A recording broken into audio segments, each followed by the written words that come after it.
Hello, it's Toaster Party, and today I'm going to be talking about the March 2022 Magic the Gathering ban list. So, today, in Modern and Pioneer, Lurrus was banned. It was the only card banned in either of those formats, but honestly, it's probably one of the strongest cards that has ever been printed in the game. It kind of forced a lot of decks out of playing any permanents that were 3 and higher drops, because Lurrus was just that much better than being able to use any 3 or 4 drops. And then with Pauper, we had Galvanic Relay banned, Disciple of the Vault banned, and Expedition Map unbanned.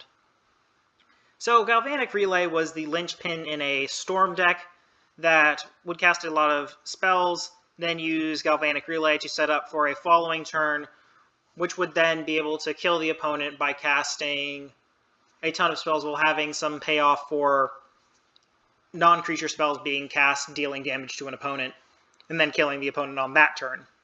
With Disciple of the Vault, that is another affinity hit that counts up to 4 now, but I don't think that honestly changes that much with affinity.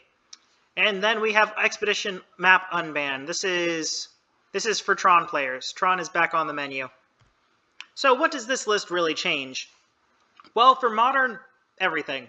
Everything changes because of this. So many decks were either built with Lurrus in mind or built to play around Lurrus that having the card no longer in the format changes a lot of what cards people are willing to play. For Pioneer, it's definitely not as significant a shift as with Modern. There were definitely a lot of very powerful decks that were able to abuse Lurrus really well. Like the most recent top deck of the format was Blue, White, and Soul, and that deck really relied on Lurrus quite a bit. And now with other popular aggro decks that were low to the ground, like Orzhov Auras, they no longer have Lurrus, so I'm not sure if that really changes anything in the deck. They just have to play a bit more defensive now.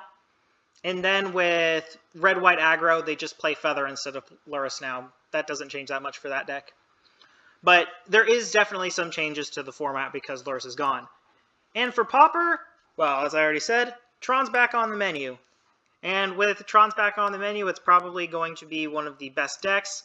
But I believe despite Disciple of the Vault being banned, Affinity is probably still the best deck. They probably move away from being a Rakdos-based deck and switch back to, is it using Thoughtcast and Galvanic blasting people? But I don't think that Disciple of the Vault is enough to make the deck no longer function. It's probably still the best deck.